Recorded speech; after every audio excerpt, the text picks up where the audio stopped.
Na kwa majina naitwa Steven Gabriel Msome, ni mwinjilisti wa kanisa la Full Gospel Bible Fellowship. Niko hapa Majalila katika wilaya Tanganyika.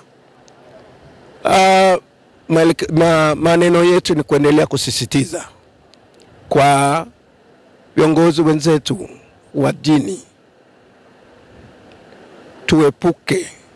tuepuke matamko kuiamuru serikali au taasisi zingine zilizopewa kisheria kwa mujibu wa katiba yetu kutekeleza au kushughulikia mambo mbalimbali yanayotokea katika nchi yetu. Kwa mfano, unaona mtu anasema taasisi fulani au baraza fulani la dini fulani linatoa tamko na kuamuru mtu fulani achiwe huru mara moja bila masharti.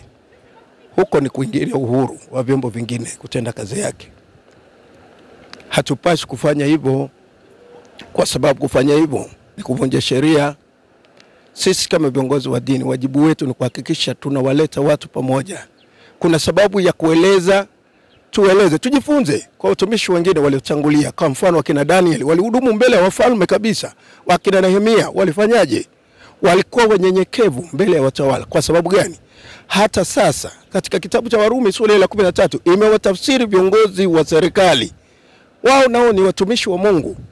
Kwa hiyo tukijiona sisi kama viongozi wa dini kama ni watumishi wa Mungu peke yake, tutakuwa tufanye yaliyo sawa, na kwamba tunaweza tukatoa matamko alafu tukaiamuru serikali au chombo kingine chochote kutekeleza majukumu yake, tutakuwa tunasababisha mpasuko au machafuko. Kwa hiyo tuendelee kuihubiri amani. Amani ndio kitu cha msingi sana katika nchi yetu. Mungu ametutunuku tusije tukaiharibu. Tujifunze kwa nchi zinazotuzunguka, kwa majirani zetu. Sisi tumekuwa watu wa kukaribisha kutoka nchi mbalimbali. Wako hapo walikimbia kwao kwa ajili ya vita.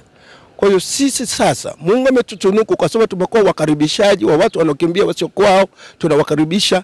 Tukaonekana kama nyumba, sasa tunawakaribisha watu wanaokimbia vita. Lakini leo sisi tukianza kuvuruga hii nchi, haitakuwa na maana yoyote. Kwa tuombe sana kwa viongozi wetu wa dini, tuepuke kupendelea, tutoe hukumu za haki. Tunamsikia ni mwanasiasa anatoa matamko yasiyo sahihi yanayoleta uvunjifu wa amani, kutoeza utu wa mtu, kugawa, kufanya ubaguzi.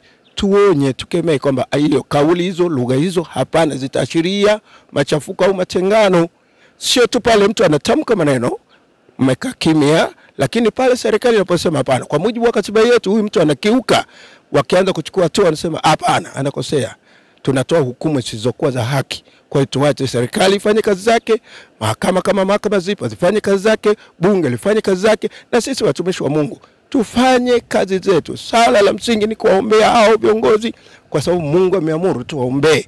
Kwa sababu tunachagua viongozi wengine, sio lazima awe mtu wa Mungu, ni mcha Mungu, lakini ana kipawa hicho Mungu amempa kuwa kiongozi. Sisi tumuombee Mungu amtengeneze, amuongoze, atuongoze sawa sawa na jinsi ambavyo Mungu anataka tuwe na amani. Tungeomba hilo.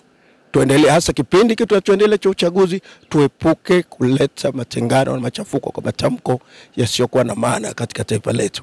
Kwenye swala la viongozi kuingilia masuala kama hayo katika machafuzi ambayo tumeyaona katika kipindi cha Idi, sikukuu ya Idi, lakini pia sikukuu za Krismasi na Pasaka, tumeona kuna mambo ambayo yamejitokeza mengi. Sasa viongozi wa dini tusichochee mambo kama hayo katika kuhatalisha amani. Tunapokuwa tunaingilia masuala haya na kuwachochea watu waingie mahakamani na kuleta fujo kwamba hawajawatendewa haki, ninaombeni viongozi wa dini tuweze kuachana vitu kama hivyo.